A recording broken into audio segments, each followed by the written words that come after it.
Titrations. A titration is commonly used to determine the amount of acid or base in a solution. In order to do a titration, there are two things that we need. First, we need what's called a titrant. And a titrant is a solution whose concentration is known. Second, we need the unknown solution that we're trying to calculate the concentration for. The titrant is delivered by a burette into an unknown solution until the substance being analyzed is just consumed. The stoichiometric equivalence point is indicated by the color change of an indicator. The progress is monitored by plotting the pH of the solution being analyzed as a function of the amount of titrant added. This is called a pH or titration curve. So we're going to look at strong acid, strong base titrations.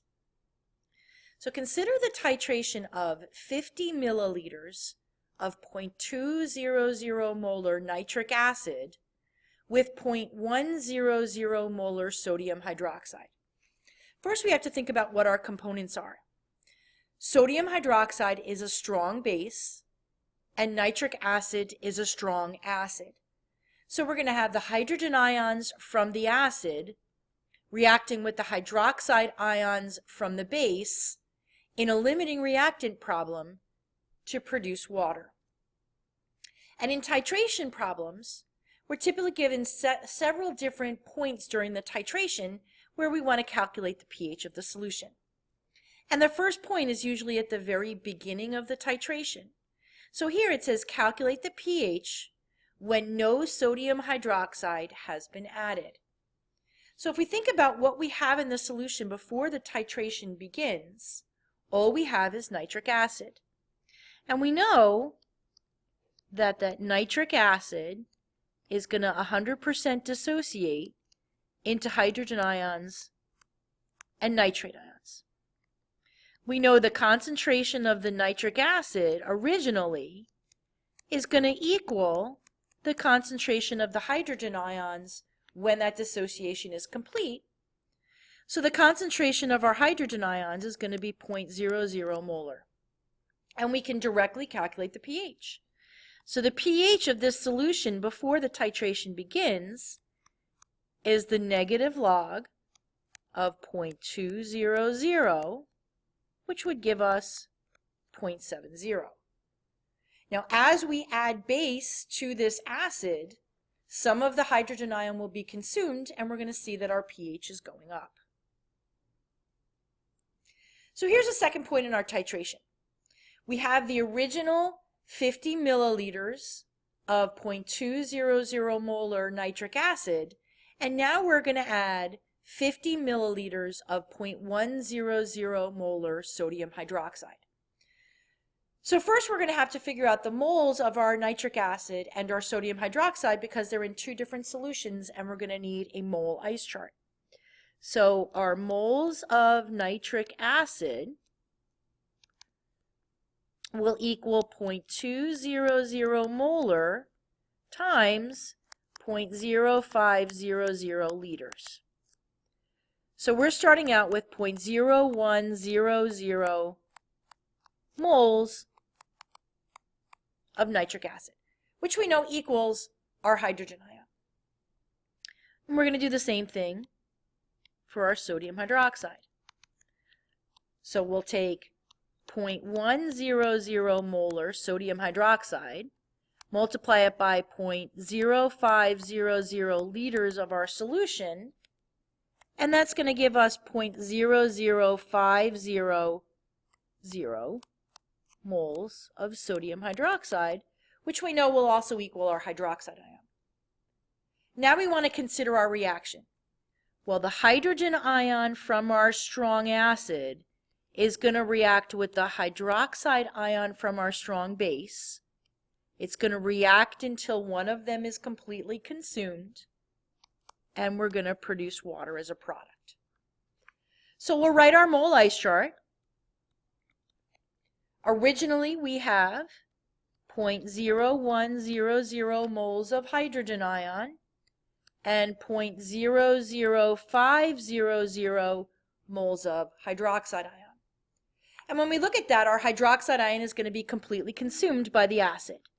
So 0.00500 is going to react with 0.00500 moles of hydrogen ion. So after this reaction is complete, at the end we're going to have 0.00500 moles of hydrogen ion, and we want to calculate the pH. But remember that pH is the concentration of our hydrogen ion. So we're going to have to take the 0.00500 moles of hydrogen ion and divide it by our new volume. And our new volume is the addition of the 50 milliliters of the original solution with the 50 milliliters of the sodium hydroxide we're adding to it. So 0.0500 plus 0.0500 liters. That's going to give us a concentration of 0.0500 molar. That's our hydrogen ion, so we can calculate the pH.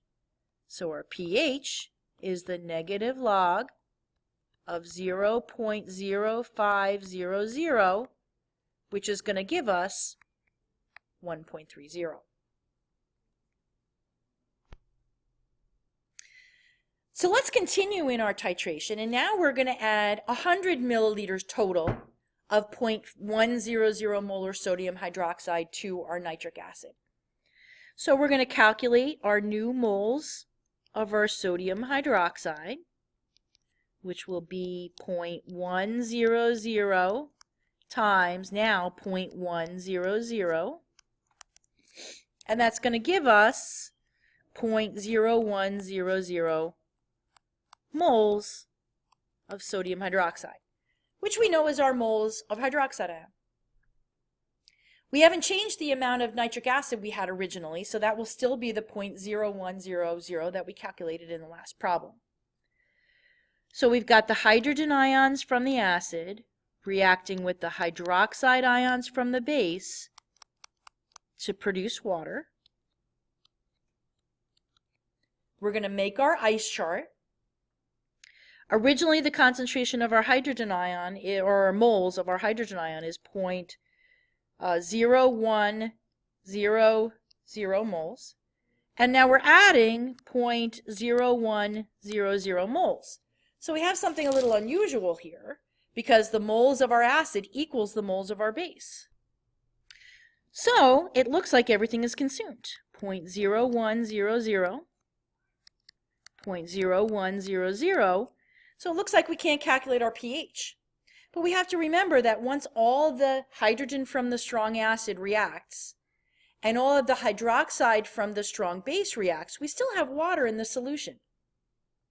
And remember that water, to a very small degree, breaks up into hydrogen ions and hydroxide ions. The hydrogen ion concentration equals the hydroxide ion concentration in pure water, which equals 1.00 times 10 to the minus 7. So the pH of our solution at this point is 7. And we're at the stoichiometric equivalence point because all of our hydrogen from our strong acid has been consumed by base that we've added to it.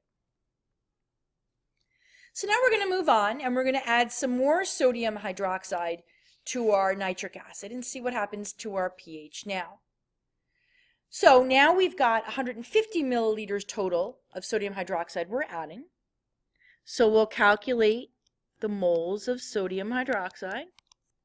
We've got 0.100 molar and 0.1500 liters, which is going to give us 0.0150 moles of sodium hydroxide.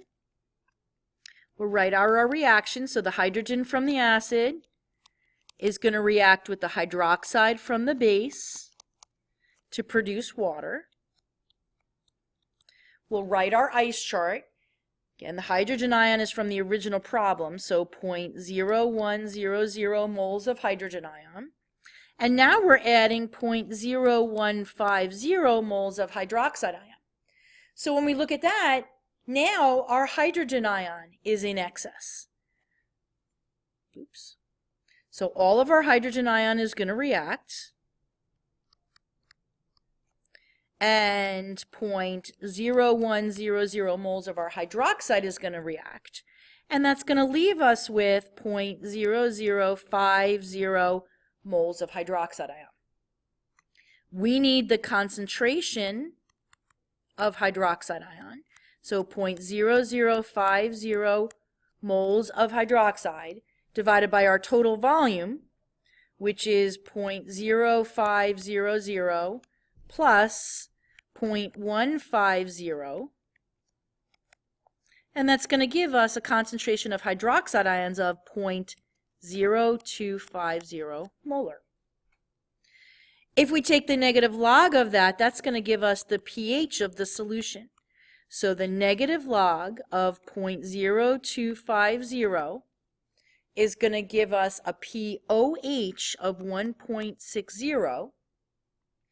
And then to calculate the pH, we're going to take 14 minus 1.60, which gives us 12.60.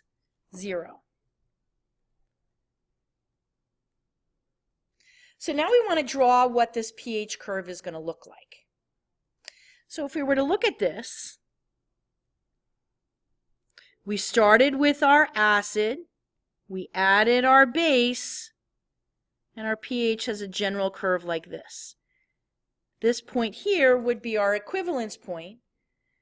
We would put the pH here, and we would put the volume of OH here, and we could calculate the volume of the equivalence point and the molarity of the solution.